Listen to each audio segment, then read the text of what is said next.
Surviving Sister Wives contains adult content that may not be suitable for Latter-day Saints or sinners. Listener discretion is advised.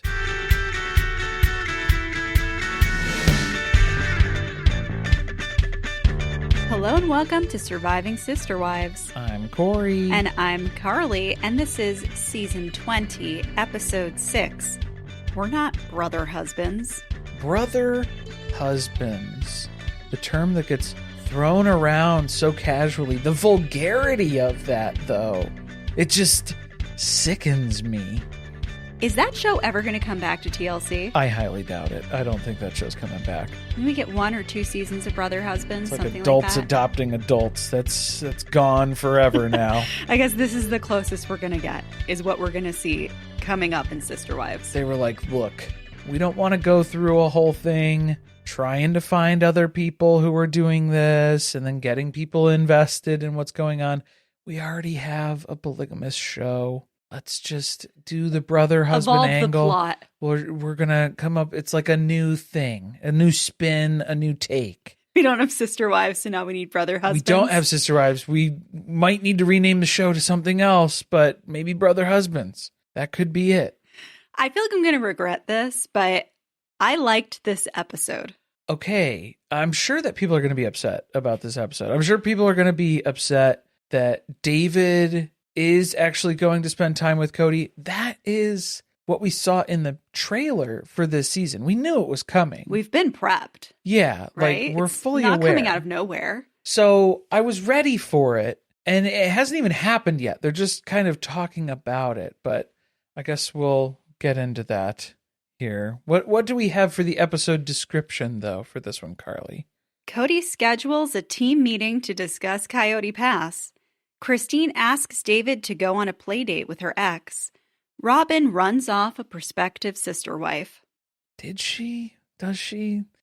She has to hold on to her eggs. She's got a lot of eggs in this basket. She's got a... She's going to lock Kody out of his email. She's walking on eggshells with Kody. Very fragile man. Handle him with care. You were very opinionated about her getup in her confessional this episode, right? You hated the leopard print with the purple, or the cheetah print, whatever it was. Was not a fan. Some cheap animal print. It was another polyester blend. Just yes, straight out of the admin assistant section of Kohl's. So maybe Robyn scheduled the meeting. Maybe, yeah. Can't say for sure though. She's still trying to figure out how Outlook works. She can't get those calendar invites set up. Kody, it just closed. I saved it in some different time zone now. The meeting's at like 3:00 in the morning. Robyn, stop sending me these. Well, let's start with them, Kody and Robyn. Yeah. We'll do the little intro at the beginning that gets us to talking about Coyote Pass. Right, yeah. They have potential buyers. Go tell it on the mountain that the potential buyers are here. He's so proud of himself for this. Even though it's all my hard work paying off. Isn't Justin the one who's selling the property? Yes, Justin received a verbal commitment on 2 of the plots. So not the whole thing. So I wouldn't be really celebrating popping the champagne just yet here, Kody. The 2003 Dom Perignon. Yeah, clearly that's what we're going with here. The Meri Cosby special. But did Kody get his real estate license way back when and we forgot about it? Because why is he going out to the property and meeting with the buyers? Why was he there? That is the worst thing you can do, which just shows me that Justin has no idea what he's doing as a real estate professional. Do not bring your client to meet your prospective buyers, especially when your client is Kody Brown. Don't do that. Don't tell him when people are going to be out there. No. I bet you he's looking out the window of the She-Ra Chateau. Well, he's gone now. He can't even do that anymore. Not anymore. He's on the other side of town. He was able to keep an eye on Coyote Pass and see if anybody was down there. And you just let me know if you're coming by. I'll just stop on by. Swing by and meet you out there. It's really no trouble at all. How much of that meeting do you think he spent talking about how he dreamed of building one big house? He used to have 4 wives. Now he's only got 1. They crushed Robyn's dreams. His wife would love to hold on to it, so they're going to have to make him a really good offer to sell it. He reenacted and relived the last 6 seasons of the show for them as part of this entire meetup. I thought you were going to say in this scene, because he just kept repeating the same stuff over and over again. He really wants to hammer home that everyone thinks that he's going to screw them over. Well, yeah, because that's been a repeated concern. Valid concern, I would say. He and Robyn are acting like that's completely unbelievable to them, that anybody would ever think that Kody Brown, of all people, would possibly not be fair when it comes to distributing the funds from the sale. I would argue that Robyn does prove that point, because she says, "Oh, Kody, he has good days where he's being all fair. He has bad days where he would probably try to, screw them out of this." Okay, well, it seems like Kody has more bad days than good days now. At least from what we've seen. That's what's been documented. Right? We don't want to hit the sale on a bad day. Yeah, that's what we're concerned about, is that Cody's wild fluctuations in his demeanor are what's going to dictate the amount of money that I take away from this sale. That should not be the deciding factor of whatever mood he's in that day. So we're battling that from him. And then Robyn is still pretending that it's so hard for her to part with this piece of land. Oh, please. You already have your brand new, big, huge house. Yeah. Come on. And then Cody's like, we really need to sell it because things are pretty tight now. Because we already spent the money. We already spent the money before it was anywhere near our bank account. Yeah. And his biggest fear is that they're going to go through with the sale. He's going to be fair and give them all their 25%.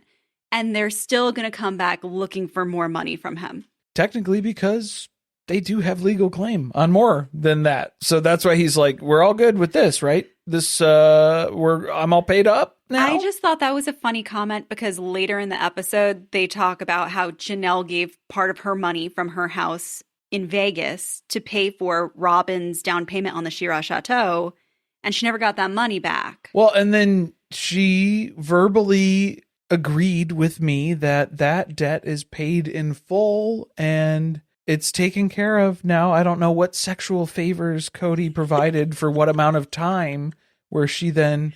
He lifted up his shirt and let her rub his six-pack abs. Well, what it made me think of was the RV. I don't know if it was the RV was like the purchase, like if Kody had assisted with that in some way or something. I don't think they're fair. No. Or that they're good. I don't believe she said that.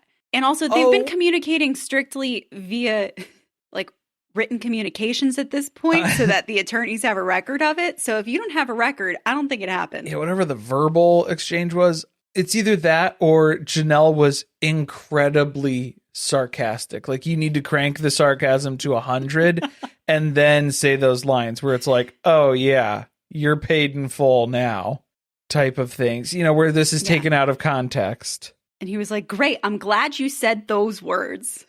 I will ignore the tone. Is Arizona a one-party state? Was he able to record that secretly? Did he have his voice memo running in his pocket here with his cell phone? Probably not in his pocket. It was in his back pocket because it can't be in his front pocket. That's bad for his body. So body. I can't do it. Bad for... I don't know what that was. I don't know what it was for either. Your body. Please cut that out. Stay it in. And here's mine too. Bad for your body. Do you want to keep talking about Coyote Pass, or do you want to cut to David and Christine?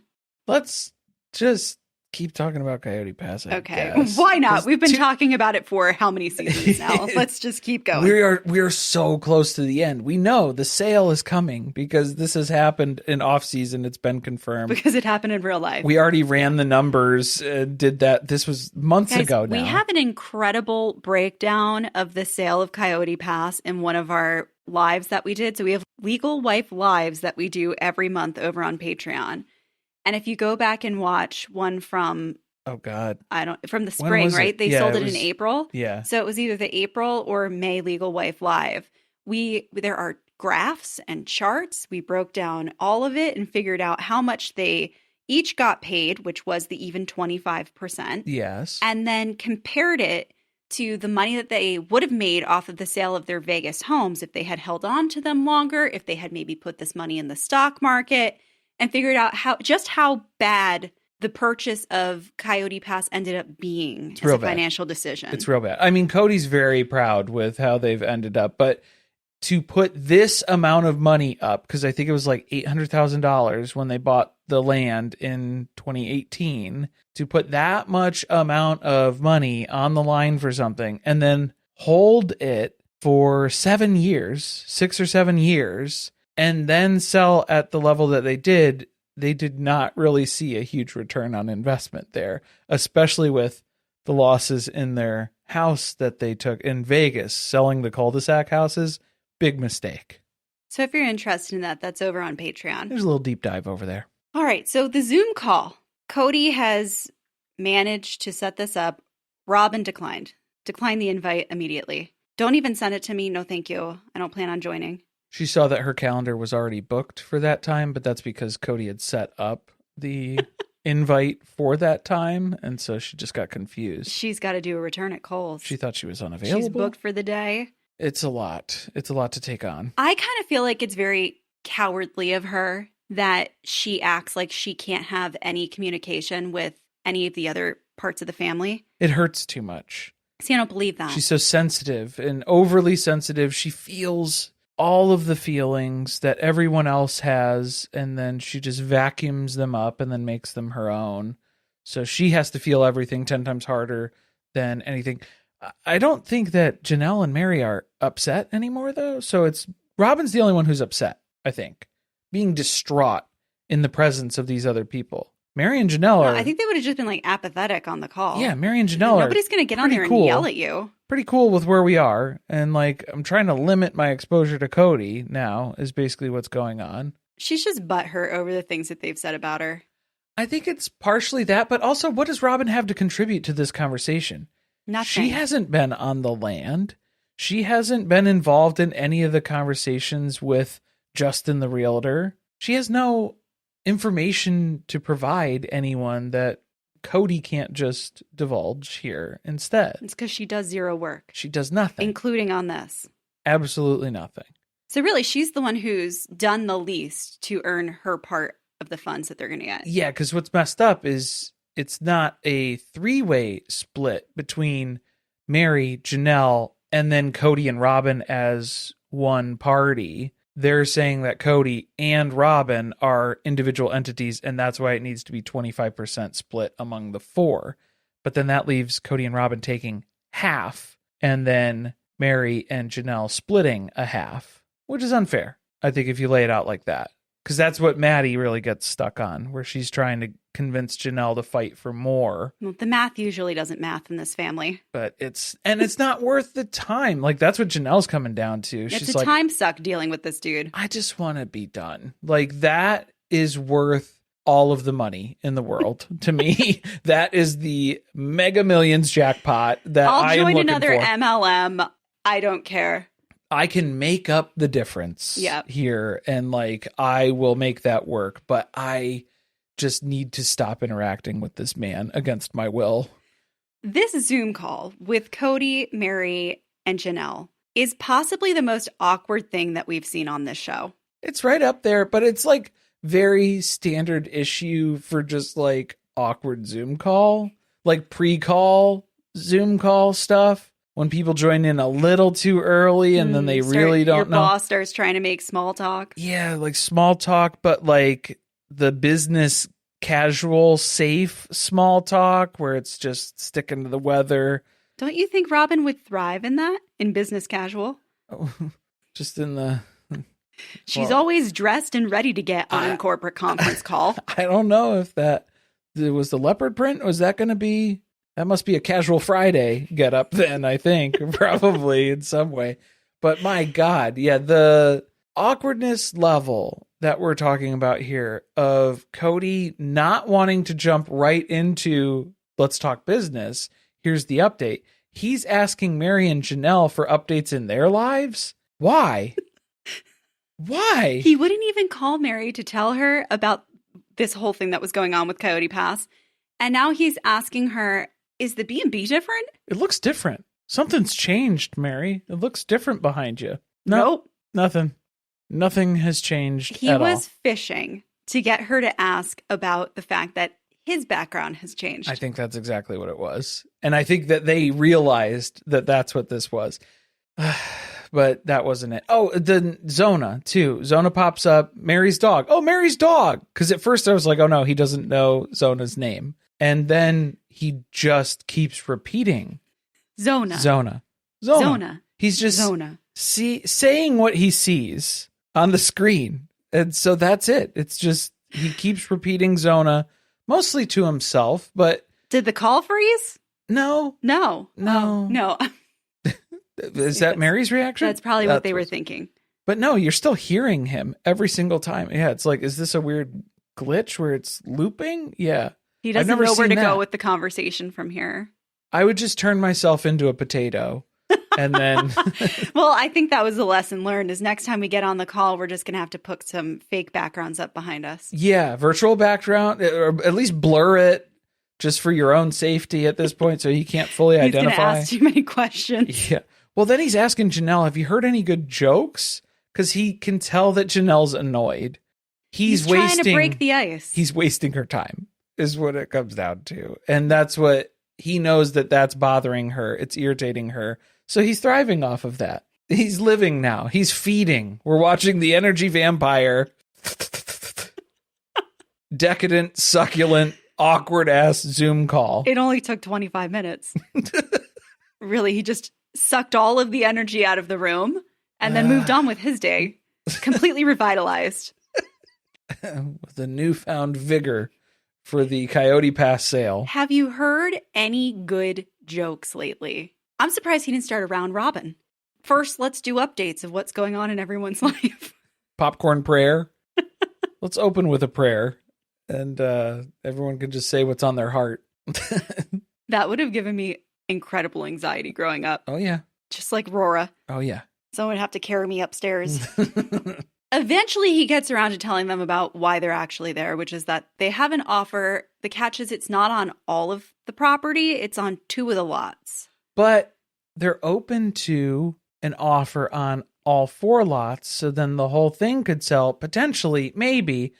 I love how Meri was like, is that just you being optimistic? Or is that something that Justin said that they actually talked about and considered? Yeah, they're so over his shit. They know that this is part of the Kody Brown optimism train, that he thinks that somebody came there, was interested in part of the land, and now they're just going to buy it all. But of course, how could they resist the other 2 plots? If they're going to buy these 2, they have to get the others. It's so good. You can't pass it up. Maybe if he just keeps talking about what'll happen if he and Robyn hold on to the other plots, those people will be incentivized enough to buy the rest of Coyote Pass, just to avoid being neighbors with them. I think that's what Justin is like. Listen, man, if you don't buy all 4 of these, you're going to look out the window and you're going to see Robyn in her sun hat just trekking across the property. Just perched up on that bench up there on the tree line.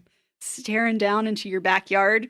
And then also, that's why Justin invited Kody to this meeting. He said, here's a quick little taste of what you'd be dealing with as a neighbor. This is what you'd have to look forward to. Or you could buy all the land. Or just buy them and all. You'll never see them again. And they said, oh, yeah, okay. It's worth the investment. I think, yeah, you got me there.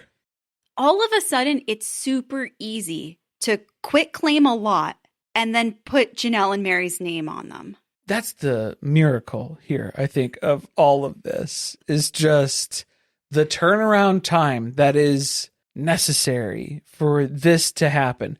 Why couldn't this have happened years ago, basically? Because I think that's the point, is that Kody is all go, go, go, have to do this because we'll lose the offer if we don't. But then this is all stuff that you could have had set up, established, ready to go, so that when you receive an offer, you don't need to scramble. This is exactly what Janelle has been trying to get him to do for, 3 years? Not just Janelle. Janelle and Meri have been asking him repeatedly, can we get this situated? But it was often this distant future, not an actual thing that's happening until we get an offer sort of an issue for Kody, I think. Well, you know what the vibe of this whole call was, at least from Janelle's perspective? when you as an employee raise something to your boss that you already can foresee is going to be a problem, and you provide a plan as to how we could proactively fix it, and it gets ignored for a lengthy period of time, and then suddenly they have you all jump on a call because it's an emergency that we all have to go fix this now because this problem that could not have ever been predicted by anybody has suddenly emerged. But they've been telling you about it for years. That was the look on Janelle's face. That was it. Yeah. I mean, majority of it. Because then immediately to join that emergency call and then have him be like, you heard any good jokes lately? No, that's not what I'm here for. We're having a fire drill on a Friday at 4 p.m.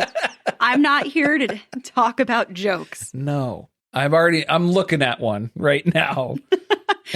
He's also so mad that he's had to do all of the work related to selling this property. And now he's going to have to split the money evenly with them? That doesn't seem fair. I think it seems fair for what's been going on. He created this mess that he had to untangle by putting all of just an assortment. He picked names out of a hat and threw them on different properties. He was the one who did that. It was all messed up. And then now he's the one who's like, oh, this whole headache with the retitling. You messed it up. You were the one who did this initially. Wrong. Incorrect. Also, I guarantee that Janelle sent him an email that was step by step exactly what he had to do to go fix this. And he just threw that in the trash. Well, he's complaining about cleaning up all the stuff on the land, which I'm sure a lot of the crap is his that's out there, but he's not talking about that. And then there's also Janelle had offered, for people to help with that. She'd offered with assistance with the titling so that her lawyer could just write something up and he wouldn't have to do anything. He just needs to sign it. But Janelle and Meri cannot contribute to the development of this land because they're not on the title. This is another catch-22 of they cannot help you with this, Kody, because you excluded them from the beginning. He wants them to call a cleaning crew to go out there and trespass on land that their names are not on to take care of this problem so he doesn't have to deal with it. To take care of the land that's not theirs, that they should be responsible for still somehow to help Kody out when they're asking, hey, help me be an equal partner in this by adding us to the title so that way all 4 names are on all of the plots. And Cody's saying, no, you're not going to trick me with that. Not so fast. Not so fast. You think I'm a dumb man. So the point they're at now is that the lawyers all have the paperwork to fix all the deeds on the different pieces. They're going to get the names all sorted out, and then hopefully the offer that they have actually comes to fruition. More than just a verbal. Right, because it's verbally right now. They're waiting for the official offer. And then, hey, that offer could be for all 4 plots. Like, that would be best case scenario, right? So let's make sure everything's all straightened out, buttoned up. We have our ducks in a row here. Update your vision board. We're ready to go. Start manifesting that we're going to sell all 4 plots. Circle back on this once we hear back. I love Janelle keeping her expectations low. She's been so disappointed by Kody so many times that she's not going to get excited until that money hits her account. You know, it all sounds really good, Kody. Everything that you're telling me, that all sounds like good news, but I don't trust good news anymore. So, yeah, we'll see how it plays out. It's been 3 years since they had that big fight together. I did love that we got the sepia tone flashback to watching her tell him to fuck off. The Christmas fight. Yeah. How did that not make it into the Christmas episode? Shut it down. Yeah. That's the part that they left off. That was my favorite part for me. This just seems like a nightmare to have been dealing with for 3 years. Oh, yeah. And I mean, I would be ready to be done with it as soon as possible here, too. And then I guess we kind of get some of that with Meri, where she's talking with Jenn about the next steps here as far as the deal would go with the property. Okay, first of all, we need to get Meri someone else to film with, because there's no way that Jenn wasn't on the other side of that wall while they were on that Zoom call. With a glass cup on her ear. She's just out of frame. She's on the other side of the table. Someone's got to behind the babysit laptop. Meri to make sure that she doesn't get back with Kody.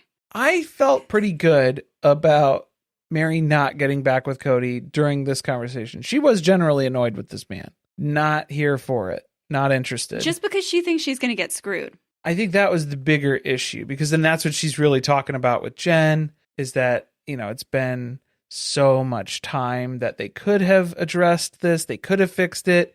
It didn't get fixed. Now they're coming to terms with like a potential buyer, and then they're going to have to move quickly on making decisions here. So she's hoping that everything plays out according to plan once they get the titling figured out. Well, I thought that Jenn had a really good point in bringing up, they used to have all of the money get funneled through Kody. There'd be one family account that everything went through, and then they dispersed the money from there.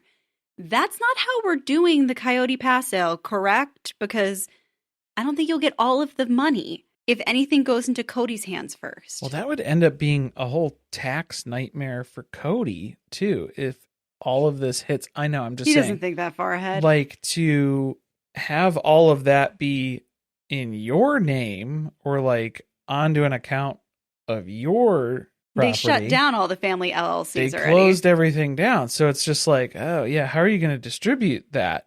So I think it is organizing it through multiple, but that shouldn't be too complicated to say, hey, it just needs to go to, this is how the financing should be split out. And then it's just going to that. It's just like if you had multiple partners who owned this property, and then there's payments to a couple different locations. It shouldn't be that complicated. You would think. Right. But he's overcomplicated practically everything at this point. So. Yeah.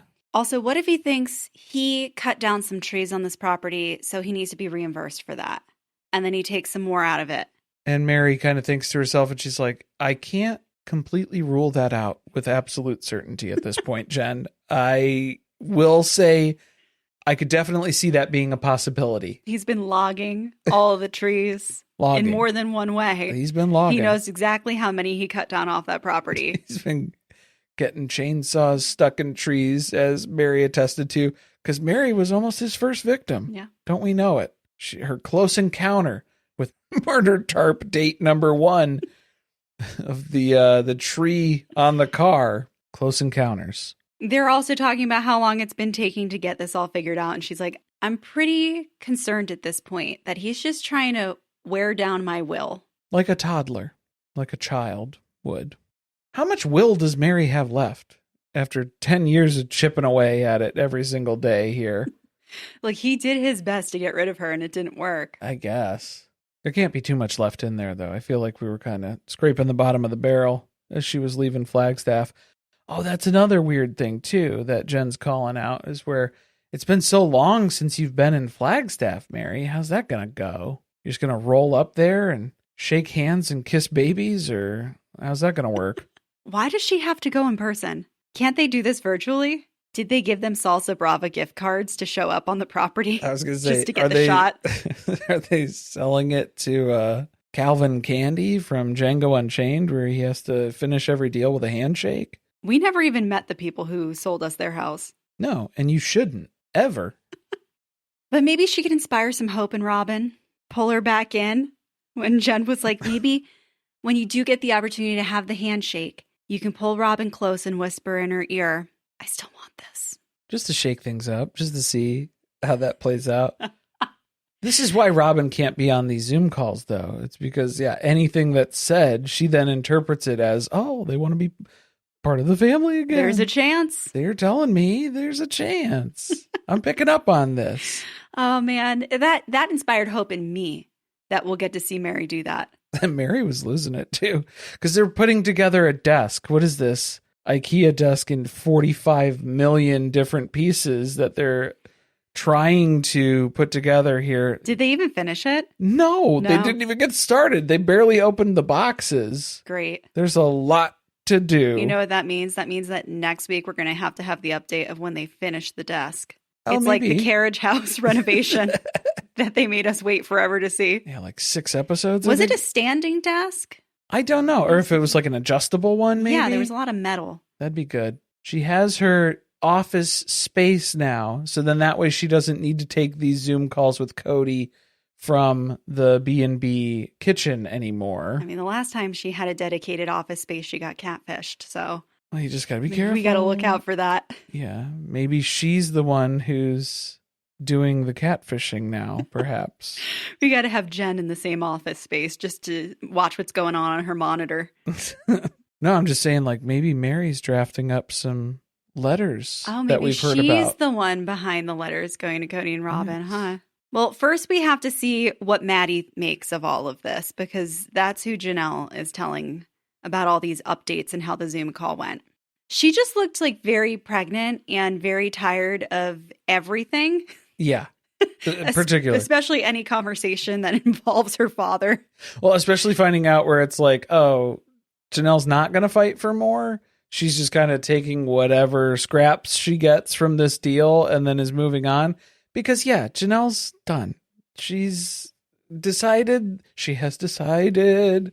She's moving forward. She doesn't want to do this anymore. This is terrible. It's really frustrating, though, to have a parent like that. It has to be. You know, because Maddie's got her own grievances against Kody, and then you're seeing Janelle kind of just settle again. I think that's what it comes down to, is where Maddie's upset where he can't keep getting away with this is sort of like the reaction to it, where it's like, no one has ever held him accountable for anything. No, and now they're just going from their oversized mansion to another oversized mansion and taking the proceeds from what should have been this big plot of land for the family to enjoy, and now they're just sinking it into this even larger estate for Robyn to enjoy. So it's just, there's something like unfair about all of that too.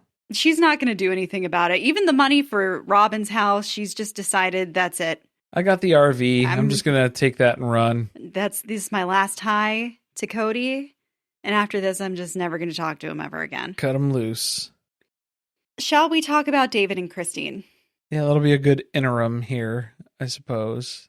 They're enjoying a fine dining meal experience here. Not at Salsa Brava, not at Fat Olives.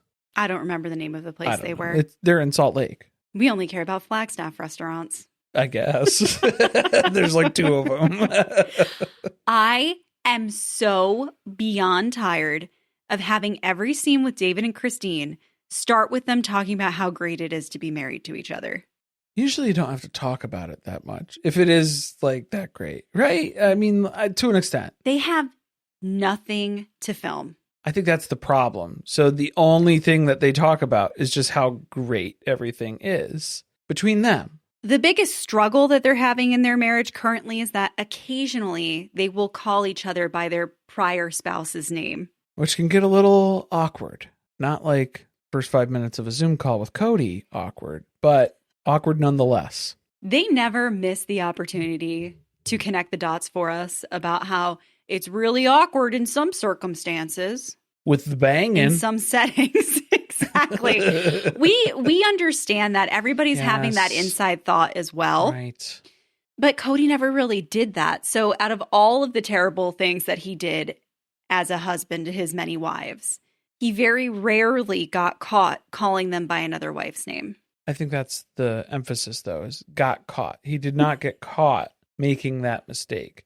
Because then he even gave an example of where he would say, Janelle doesn't think like that. Janelle doesn't have that opinion about this.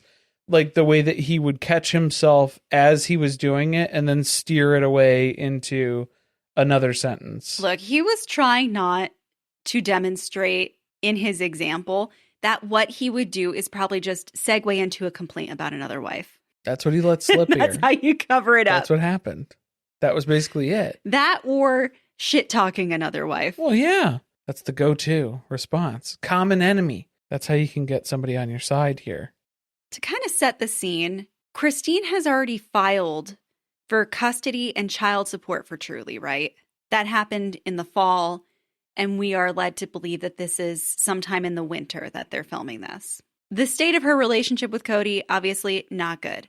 State of the relationship with her other sister wives, she occasionally talks to Janelle, it seems, less and less as the days go by. Loves Janelle. Meri, Robyn. Not so much the other two. Not so much. Not too good. Haven't really stayed in touch. Not so much. But it's all because Christine doesn't really want to. If it really comes down to it, if she's going to be totally honest, don't want to be friends. She Especially made that with clear. Robyn.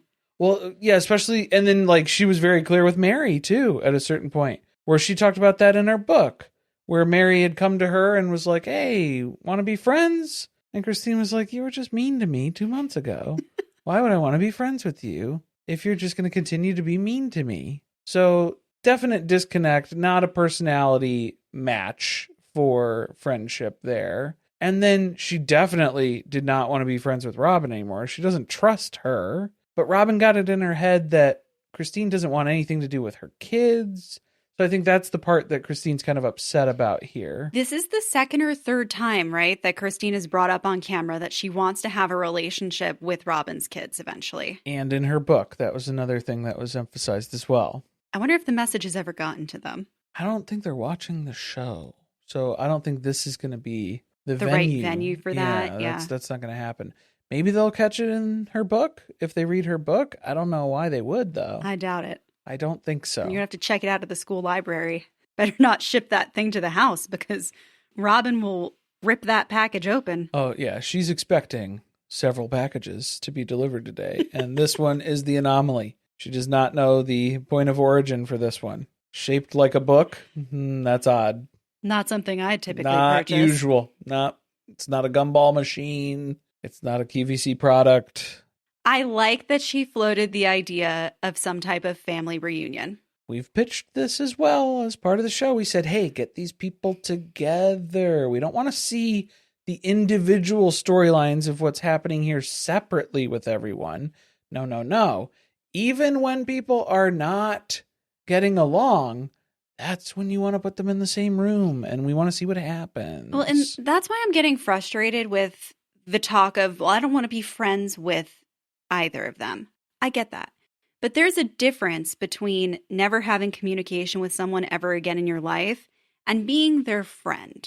You know, maybe we could find a happy medium in the middle where you're able to show up to things and disengage, as Meredith Marks would say, but just be in each other's presence because that's what's good for television.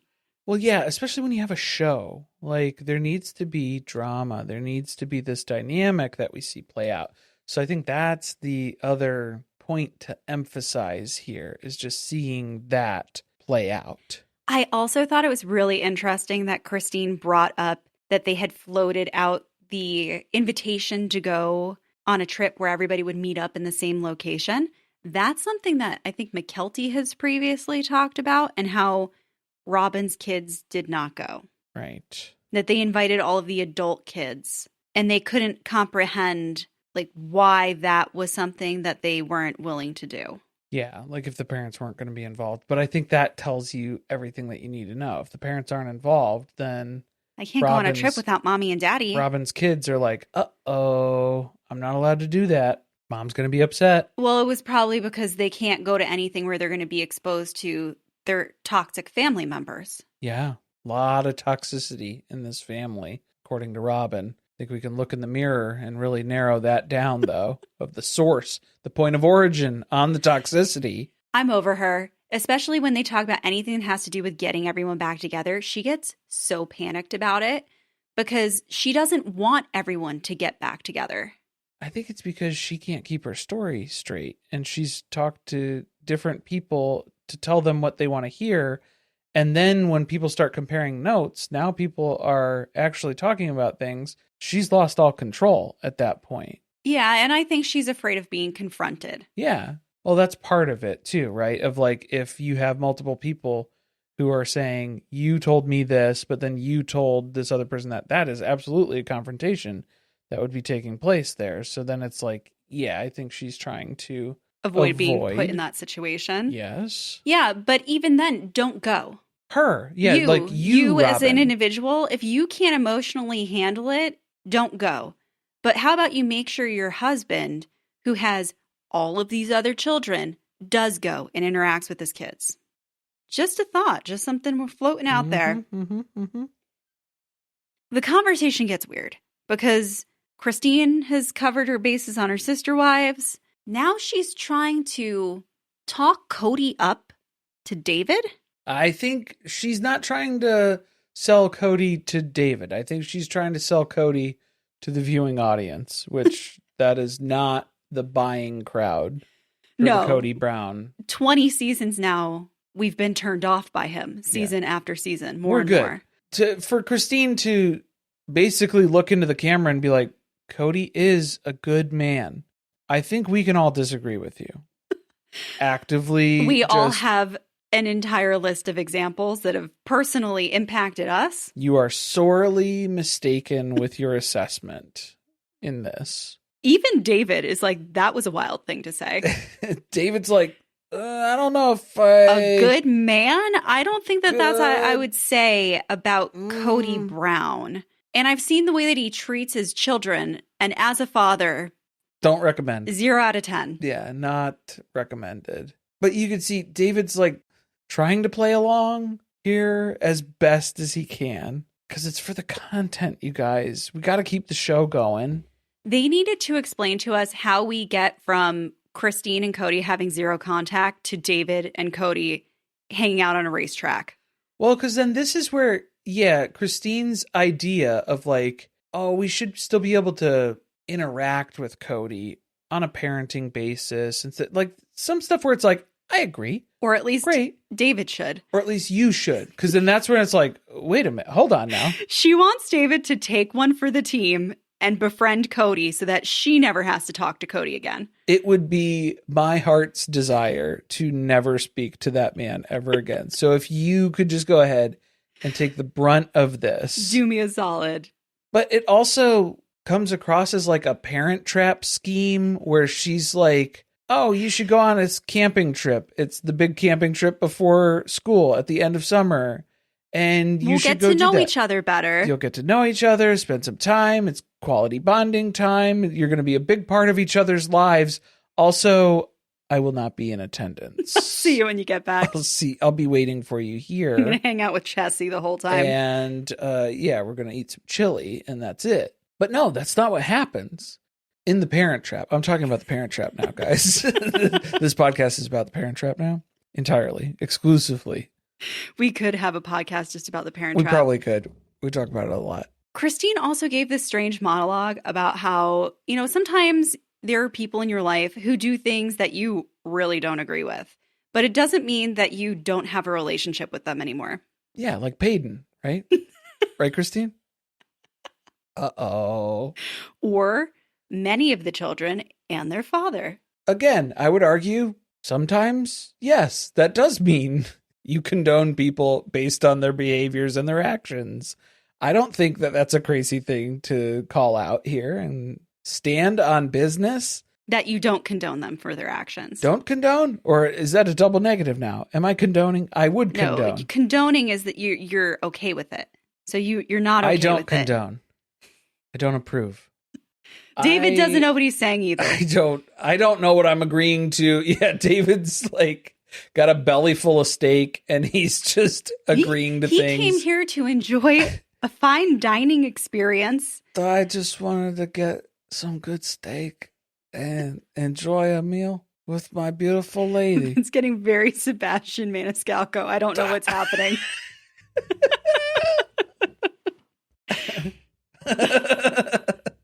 So this is either producer driven or court driven, right? Oh, court mandated visits now is what's happening. Oh no. Because Cody's talking about how, look, I didn't even get a say in David. David just showed up one day. They got married. I wasn't even offered a veto as to whether or not I thought that he should be part of Christine's family. I don't think that that's how that works, though, for the most part, right? Especially if, like, you weren't really a vital participant in the family system that was already established here. So he wanted first right of refusal. Yeah, but, like, he wanted prima nocta is what he wanted.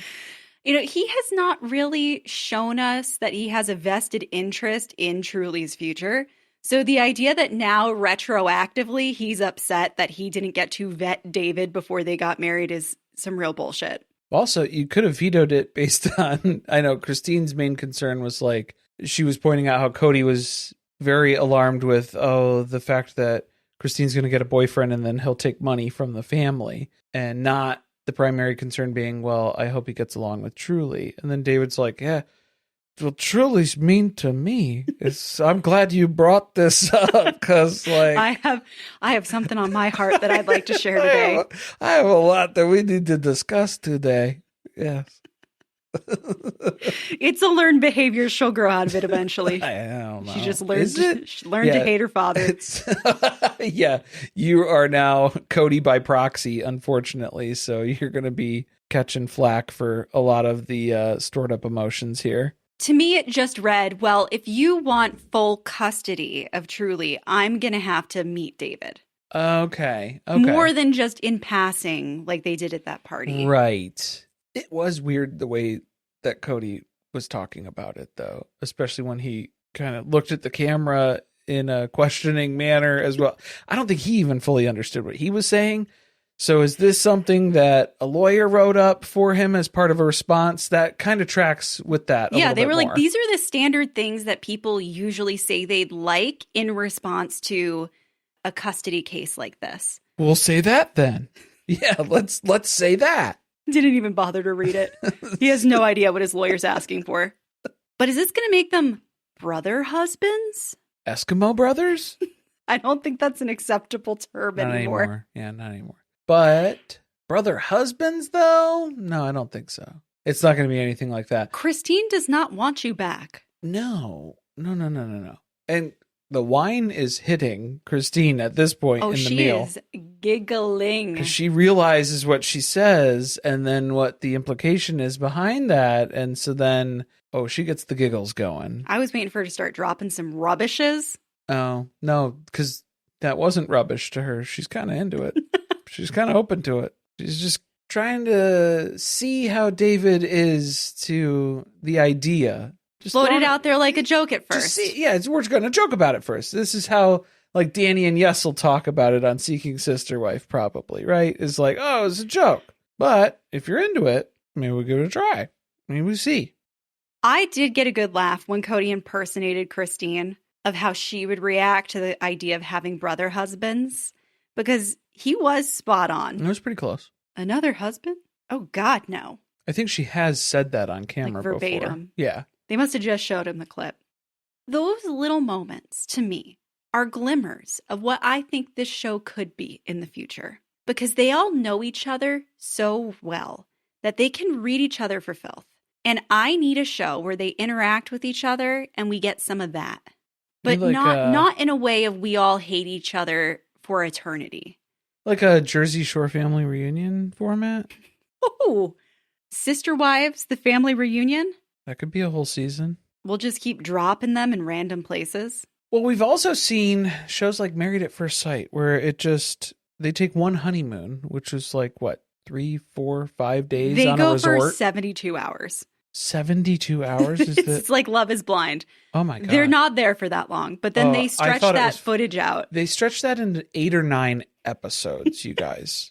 So like, yeah, you could take up half a season with one just wild 3-day trip. I think you could get a lot of stuff out of that. It's not completely out of the ordinary here. Yeah, this isn't unheard of. It's just the family's too big. There's too many people for them to buy flights for. It's a lot of flights. Yeah. Invest the money, TLC. We'll watch it. I think it's worth it. We'll recap all of it. I think that's return on investment. Money well spent. So then Christine poses the big question to David.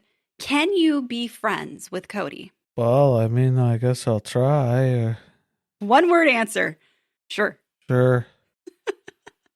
Zero enthusiasm. Yeah, okay. It was missing the we'll see at the end. Woolly at the end. Something else that was spoiled just from the preview we got of the season was the car engagement photo becoming a painted work of art on campus. So I did like that the show attributed credit to the artist.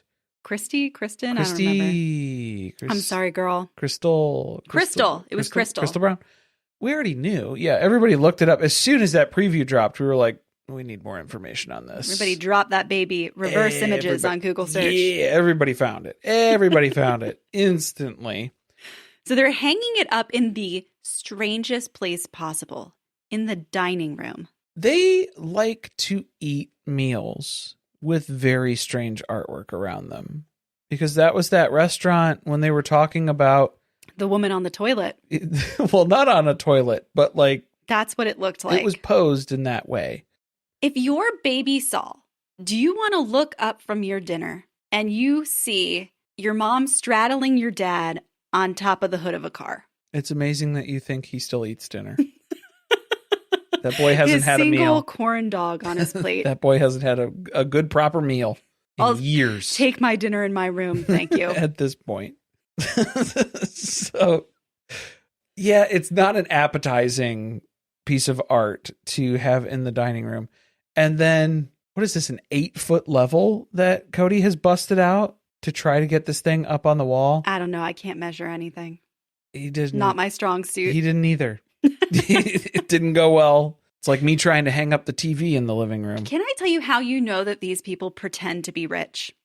He paid to have that custom artwork created, and then they just hung it in a frame, no glass.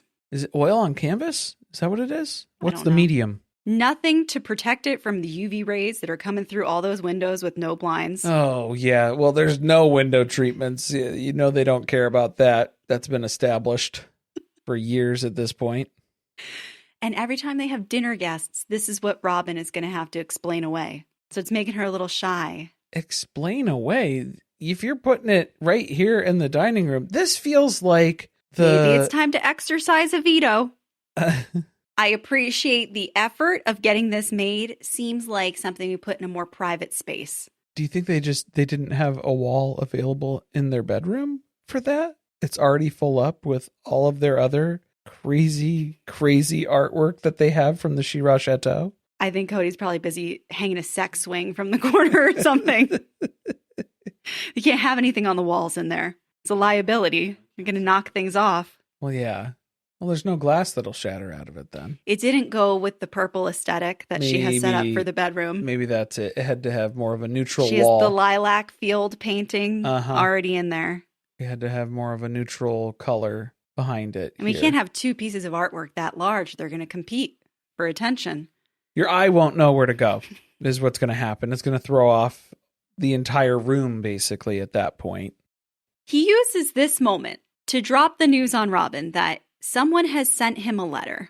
A letter, which sounded like something he received in the post. A handwritten letter. Yeah, a Civil War letter. He's confused about a letter versus an email. He doesn't know what to call an email. Doesn't he have a professional job? Professional is a very loose term at this point. What was he doing riding around in the car all day? Not sending emails from his phone. No, he's just going. He's just going. He's out there going. On the Bluetooth. With the visor and the top down. This woman wrote him a letter partially chastising him. Chastising him? Chastising? Chastityatizing him. Chastity? For leaving plural marriage. But then simultaneously asking him to get back into plural marriage with her. See, she was negging him. A little bit of reverse psychology that was going on here.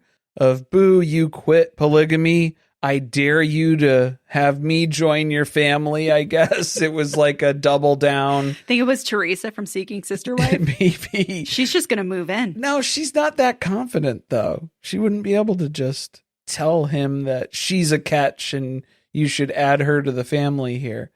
Robyn's just more upset that they went to Kody when clearly Robyn's the head of the family. She's the decision maker here. So, like, you already went knocking at the wrong door here if you're trying to join this family. They were supposed to come through her first. Obviously. Because it's like traditional or whatever. It's in bad taste to hit on a married man. You're supposed to go through like one of the sister wives at least. You're the only wife, Robyn. There are no sister wives. She's like, I've already sent Robyn 8 letters, all unanswered. You need to start putting QVC in the subject line or item shipped. That's how you're going to get through that inbox. Your order has been returned. Yeah, there's an issue with your order. Immediate attention required. It seems a little out of character for someone who has not wanted to give up the dream of being in plural marriage to not even entertain a prospective sister wife at this point. Robyn looks so bothered by this entire conversation. The prospect of another woman reaching out, the thought and the idea of somebody else joining the family as another wife, just terrifying to her. She's horrified by the whole prospect of this. I really hope that she gets asked a question about this at the tell-all, because all of her words have been about how much she wishes they could still be in a plural relationship. And yet, when push comes to shove, she certainly seems to enjoy monogamy. As soon as somebody's knocking on your door saying, hey, I'd like to join the family, you lost interest. She has good days where she's interested, and she has bad days where she's not interested. Today was a bad day, I guess.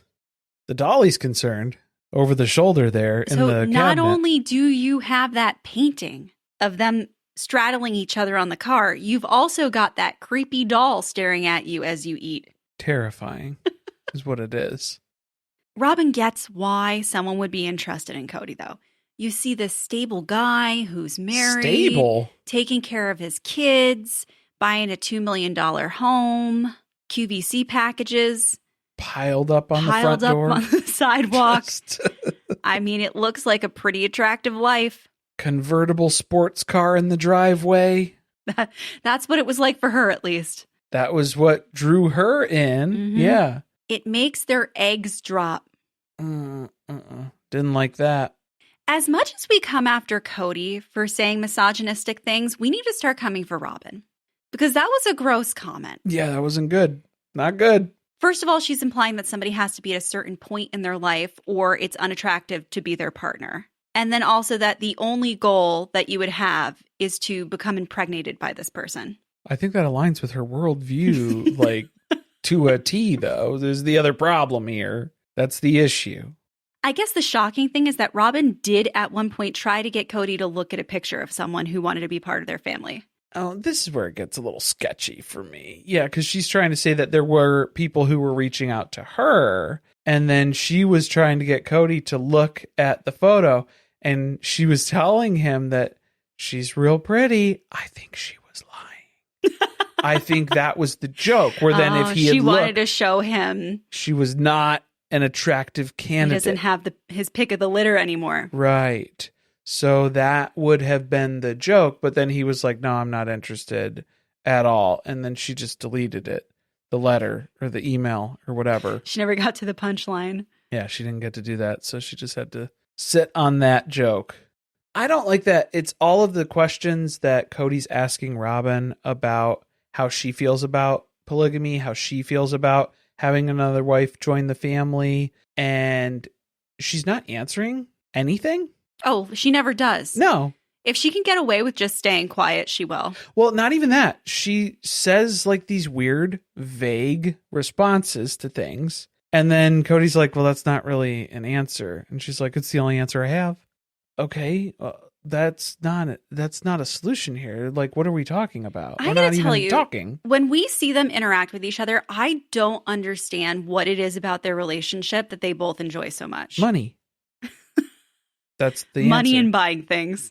The house keeps them together, and that only lasts for 5 to 7 years. So start the clock. Yeah, again. Was one of the vague things that you were referencing when she's talking about how they would need to do things differently, like when they used to have family meetings and they would all sit down together, that Kody would need to collectively and individually acknowledge his love for each of his wives? No, that was like really direct. That was like a very specific example that she gave where it was like, okay, I guess that's one way. It was still confusing. Oh, it doesn't make sense. Yeah, like, no, that didn't make sense. And then Kody's interpreting it as, oh, this is Robyn calling out my failure because I was unable to do this in polygamy when we were living it. And so that was why we failed. is because I didn't do a good job. Because he started the family meetings asking if anyone's heard any good jokes lately. Maybe we could change the way we kick off the Zoom meetings, just in general now. Like, there are some takeaways here that could be effective, that could solve a lot of different problems in our life that we are still currently facing. They're starting to set up the storyline here of Kody going around and apologizing to everybody. That's exactly what it is. This is Kody's atonement tour that we're going to get later this season here based on the previews. You know, at first I was wondering is this the takeaway that he got from being on Special Forces? Was that his lack of leadership is ultimately what led to the downfall of the family in the way that it fell apart. But this was filmed before he went on Special Forces, because that was filmed this past summer. And in Sister Wives timeline, there ain't no way in hell that they're anywhere near close to current day. No. Yeah, at best, we are at like winter of 2024, I think, right now. At best, maybe early 2025. But yeah, they didn't film Special Forces until summer of 2025. Like, even the confessional footage would have been from the past. Yeah, definitely. So maybe he's done some reflecting and he has come across the right answer somehow. Despite all odds, he seems to be ready to take some form of accountability. He landed there. It's like if you ask him to show his work on how he got there, though. Can't elaborate. It is a treacherous trail as far as what sort of mental gymnastics had him go, to this point. I think he was just really upset by that Zoom call. Was that it? They weren't even being cordial. The hostility, he's still been thinking about it. It's been days. And he just wishes they could have just shot the shit together talking about what's going on at the B&B. I didn't get anything from them. They didn't even ask me how the move went. Nobody asked me about my life. They should have seen all of the TikToks and the news articles of the new $2.2 million home that we just purchased. No one asked me about that. I bet you that is a big part of it. He was really hoping that he could show how much better his life is now that they're all gone. Yeah. And nobody asked him anything about it. Nope. I don't care, honestly, is what it comes down to. What do you got for us? I think they shut down the idea of plural marriage at the end. This is the 6th time they've done it this season. It's repetitive at this point. Oh my God. But at least Kody is realizing if we fucked it up the first time, we're probably going to fuck it up again. Let's be honest with ourselves and don't try to do that again. Because now the real risk is, what if you bring in another wife and then everything falls apart and then Robyn leaves you too? Oh no, then you really got nothing. Especially after a legal divorce. Yeah, definitely.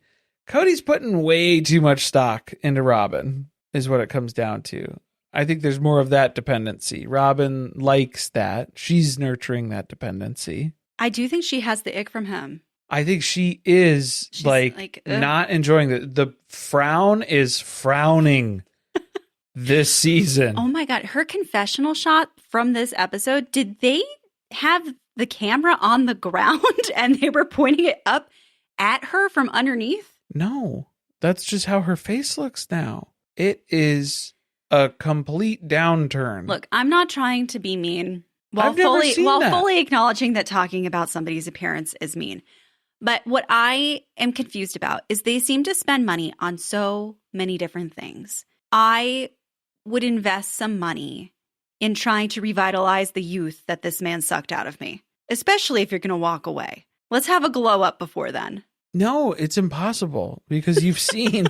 It's impossible. You've seen. Well, I'm not saying you think for her. she went in. Oh, okay. No, you don't think she went in to see someone and they said it's impossible. I can't. This is a case I can't take.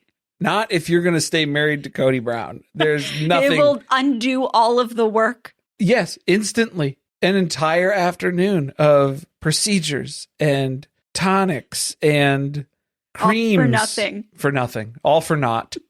Because you're going to go home to that man and he's going to just completely drain you of everything, all of your sanity. So it's just, there's this weird symbiotic codependent thing that's happening now where they both love and resent each other so deeply right now That's the part that we're seeing. That's a recipe for divorce. It's interesting. It's interesting. Well, and then Robyn's lack of enthusiasm at the end where she's like, I'm perfectly fine with you. Just you. It's okay. I'm not enthused about it. I'm not looking forward to the future anymore. But the devil you know. I'd rather not try anything else at this point. Next week, Kody still doesn't know that Maddie's pregnant. I've lost track. Well, this is going to be the second grandchild that he doesn't know about. Yeah. Because she was pregnant at Logan's wedding, and that was a shock to him. But it's hard to keep track. Well, I guess if it hurt you that much the first time, maybe you could call and inquire about what's going on with her life if you want to know the next time around. Nope. Now it's an even deeper wound because you did it to me again. It's personal. Another betrayal. Jenn and Meri go through some of her old stuff and find her wedding dress. And I would give everything I own. Do you think that that's what the letter is? Because there's also a letter from Kody. A letter or an email? I don't know. It's unclear at this point. Not sure. We'll find out. An email from 1990. Yeah, from Sally Rubwell. Oh, that was it too. I was going to suggest that we start referring to Robyn as Robyn because she's the one who massages Kody. Robyn. Let us know what you think about it. Robyn. Let me know if that sticks, okay? And then David and Christine argue about something that Hamlin did. Hamlin? Harry Hamlin. Hamlin McGill? The lawyers are getting involved? Hamlet. Oh! That Hamlet did or did not say. Spoiler alert, did not. Did not say. Because as soon as she said it was from Hamlet, I went, I don't remember that part of The Lion King. I got to tell you, I am getting so infuriated at the number of incorrect references to Shakespeare plays lately that it's making me want to start a podcast. Shout out to Taylor Swift. People are missing major parts of the plots. It's because we sold them off. The plots are for sale. Listed for individual resale only. Stick around for a few quick announcements because there's lots of other stuff going on in the pod and you might be missing things. We've got recaps of Special Forces here on Surviving Sister Wives. We're recapping Seeking Sister Wife over on Surviving Reality. We're also doing live after parties on Tuesday nights at 9:30 Eastern, talking about Real Housewives of Salt Lake City. That's over on Patreon, patreon.com/survivingpod. Thanks for listening. See you next time.